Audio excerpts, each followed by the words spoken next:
GKFX Prime presents the Market Analysis Webinar. Hello and welcome to the weekly webinar.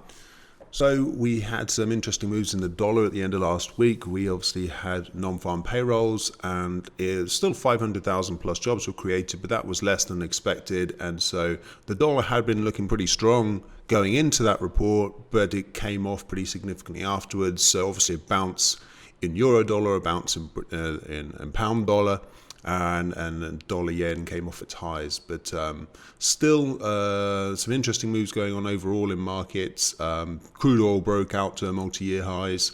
Bitcoin still suffering a little bit. So we'll talk about all these things and more in the webinar. If there's anything you would like us to cover specifically, just drop a comment in the video.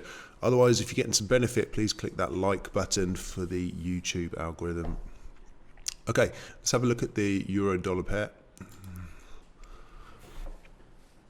So something we highlighted in one of the daily reports last week is that we'd been looking at this form of resistance turned support after this breakout. We'd had a little false breakthrough here on an intraday basis, climbed above it, but we were still holding above that support. And basically the idea was breakout, retest, and continue higher. But that hasn't quite materialized. What you can see here is at this previous peak, we've had basically 3 failed tests, and the last one was after this false break lower, and ultimately we dropped. And this big decline was when we had that strong bit of CPI data, and that is one of the underlying concerns out there.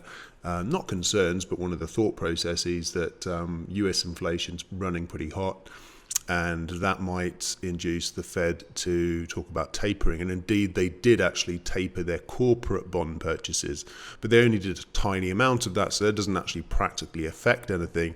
But it is a bit of a message that they're getting ready for tapering the big stuff, which is the US Treasury bonds. And obviously, that just means less money printing and less devaluing the dollar, hence a kind of stronger dollar exchange rate is something you'd expect as a result. And when we're talking about the euro, obviously we've got the ECB meeting coming up, but it just seems less likely that ECB are sort of as close to doing the same thing. But inflation is rising in Europe as well. So hence maybe some of the kind of choppy action in the Forex market here. More on a technical basis, the fact that we've broken down through this former area of resistance turn support, to me is bearish. While we're below here, I'm inclined to think we have a steeper correction in the euro. You can see that we've basically, the first correction has taken us down to this demand zone down here, and we just clipped the top of the demand zone and rallied up back towards that old, that now resistance, and also somewhat of a broken trend line here. So confluence of resistance around this kind of 2180 level. Which I think is potentially an area where the price rolls over again, and we could potentially even drop down to this next demand zone, which is where this kind of choppier price trend began. If we get through the 2180 zone, then it seems like we're probably back in business. We just had a slightly steeper correction than we imagined, but the uptrend continues with a retest of those former highs around 2350 on the card. So all eyes on this level here. It does seem like we've entered a choppy period, so it might well be that this is just the midpoint of a kind of choppy zone. If that's the case, then so be it. Then the cleaner trades will be actual breaks above the highs and the lows. To me, it seems like the fact that we had this false break here, tried to pull back and then failed again. Of course, we've had something of the move already, but we only just went a little bit below the former low here. It seems to me that probably another dip could be on the cards. The only other more positive factor to consider here is that you can see this the 50 DMA is right at the bottom of this first demand zone. So maybe we even just drop again into the demand zone and rally up from there. But still, overall, a bit cautious while beneath this this line of the pivot line here. Right, I'll speed things up a little bit now since I've talked about the overall context with the dollar, but you can see similar-ish situation with the pound here. It looked very similar to this last week. We actually did make a multi-year high, but it was only on an intraday basis, and then we dropped straight back down again, and we just remain pretty much within this trading zone here. And I think the most straightforward trades are probably short term inside the zone or waiting for the breakout. And it's quite on a closing basis, it's I've drawn it through some kind of highs here, but you could draw it based on the kind of the closes, which actually on those recent ones I have, and then do it on that basis. If you get a close above or below one of these areas, then take that as your directional cue. Not a lot more to be said from here, but just the fact that 142, I didn't draw it in, but that's really just the level that the pound keeps falling back from. And I think once we get through 142, then we'll really be in business. Otherwise, we're in a kind of double top scenario if we break to the downside. Dollar yen remains very hard to read. I think the state of affairs is we just had a very quick rally. We had a pullback, and we just haven't quite got the desire to add to that pullback to the downside after such a strong rally. So, basically we're just in a kind of sideways range here, but it's a bit of a strange one. The best I can do at the moment is kind of rising channel through these lows. I think it's probably just the best way to describe it is it's not a good situation for trading the daily candlestick chart. Trading the hourly and trading these little rallies back and forth, that can be good. Or just on a weekly basis, you're just like, well, the rallies, we've had one area of a pullback. Maybe some people bought into this one. Maybe some people are waiting for a steeper one, and that's a little bit more straightforward. On the daily, it just doesn't quite make sense, which is fine. It doesn't, and on those occasions, you just have to step aside from the market. Now this is gold. This is looking pretty interesting now. Obviously pretty bullish. But we did have a couple of days of weakness last week. Again, pretty much correlating to those days of dollar strength. It seems natural to me that we've got a declining trend line through these former peaks, and we've got this supply zone up here, basically around 1950. It seems logical that we're going to go and try and test that 1950 area at some point, but it's not to say we can't have a steeper correction first. Interestingly, fortuitously, this was the Fibonacci I'd drawn in last week, and I just said, actually, well, we're getting pretty overstretched here in gold, and there could be some opportunities around this low between the 50 and 61.8 Fibo zone, and actually we just got a nice drop straight into the middle of the zone and rallied up from there. So, well, just one day's worth of price action kind of got a nice bounce. Obviously, if you're looking for the trend to continue, and you did buy in this retracement, you're hoping that it doesn't cut through the lows again, and that's the extent of the dip, and then we carry on higher. Obviously, if the euro and the pound are retracing further because of dollar strength, it seems somewhat likely that gold would do too. You can see that as far as round numbers, we've basically stalled out at 1900 before getting up to 1950, and it might take a drop down to 1800 because we've already come down to 1850. So in effect, we bounced a bit before it. 1850 is right at the 61.8 level. So we could just tag that and make a little small double bottom here. That would be quite a good trade. Just be careful in terms of your initial stop losses if you're already in this trade. But basically underneath this this kind of golden zone in terms of Fibonacci retracements. Might just get another dip into there, and I think if that fails, then we're probably heading down towards 1800, as in need 1800 in terms of a lower price to attract people into the run up to 1950. Because remember, if you're buying down here, you bought in at 1700. We've got a nice rally of 200 points up to 1900. So people basically took profits after 200 points rather than waiting to get right back up to the highs, and hence the market's kind of rolled over a bit. Let's switch gears to silver. Still potentially a very exciting situation if it can break to the top side, but it's just not happening yet. 28.50 is stalling the price. It did for a second time last week, and we broke below this rising trend line.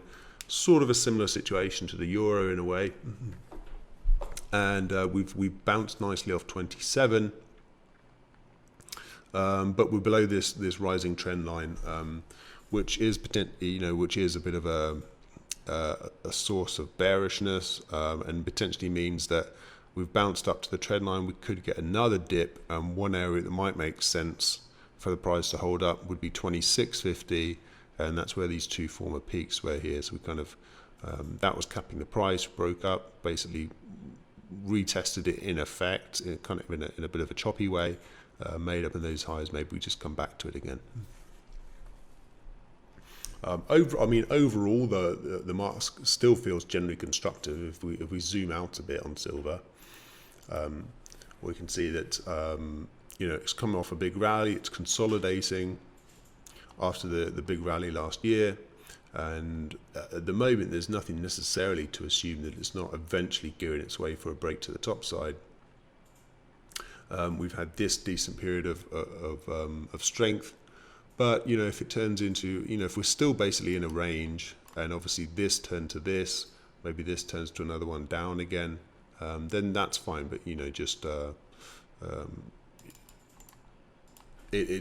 while we're in this longer term range, it still looks okay. But, we could be entering a period where it's just weakness down to the range lows again.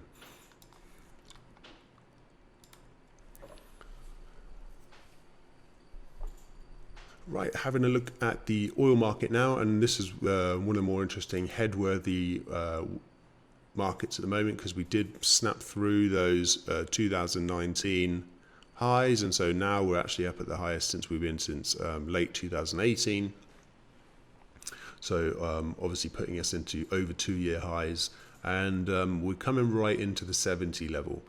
Now, I don't necessarily think that's a big problem. Obviously, it's a psychological number, and naturally some people might be taking profits in that area or targeting it, but we have stalled for a long time at 65, or you could say 67 maybe, in that area. So anyone who wanted to take profits either after this big drop and then rallied up here, or after this shorter term drop, and they probably already took profits up here. The fact that we've broken out above this, to me, is a bullish sign. And yes, 70, we might get a short-term dip, and that might provide the opportunity. As long as we hold above this line, and I think any dips back down towards this resistance turn support, I think there are opportunities for the trend to continue. And if you're looking for a trend line, well, we've got this one through here, which might bring the price back down towards 65 again, depending on how quickly it happens. But I'm doubtful. I tend to think that we're probably going to hold this line and push up. Moving on to indices, just looking at the S&P 500. This is the 100-day moving average that I put on last week, because I think it kind of matches the trend quite neatly. We've got a trend line through here, which you can see we held twice, and now we're up testing the all-time highs. So it looks very bullish. Obviously, a break of this trend line and then a break of the 100 DMA especially would be bearish, but I think for the moment, from a trending basis, you assume that we are, that we're trending higher. We've been overbought for a while. Let's just have a look, because it's such an obvious trend. It's one of those occasions where you stick with the trend, but you want to have a little bit of a feeling as to how long it can last. So yes, as I say, been overbought, and then showing bearish divergence for a little while now, but it's not necessarily stopped the positive price action. Do we roll over from here? I mean, this seems like last chance saloon for any kind of bearish divergence to work out. Otherwise, we're snapping out to the top side and breaking out in price too. So watch out. We're at all-time highs, at the all-time high level, and we're at this RSI level. So if we get like a day or two of weaker price action from here and from here, I think that would be pretty bearish and interesting as a bearish setup. But most likely, we've had our correction. We barely went anywhere in the price. We had that big 3-day slump. What was that, the week before last, and this, but probably it's done and the market continues. Last but not least, Bitcoin. This is on the shorter term price chart here. This was our big crash. Here's our crash low.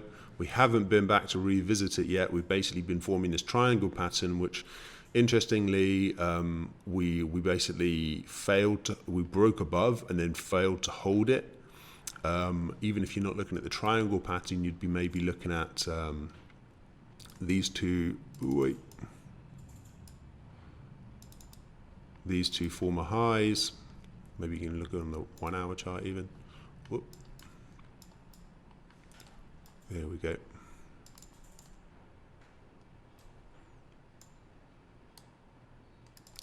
So you can see that there was the former highs rallied up, and there's the trend line, and we just dropped through it, and we're actually heading back down towards the lower trend line. So that's our support at the moment, and I think if we end up giving way on this one, which the fact that we didn't hold the upper one would suggest that we're going to get probably a break of this one, and whether we actually whether we hold on to the break or it ends up being another false break like this one was to the top side, I guess that seems quite likely, but it does seem like a bearish break is on the cards, and the trend is down for now. So look out for potential sell opportunities, either after this failed break already or for extra confirmation below that rising trend line there. Okay, I'm going to wrap things up now. Thank you very much for attending, and good luck for trading for the rest of the week. And make sure to subscribe to the channel so you don't miss these videos when they get released. Thanks, everyone.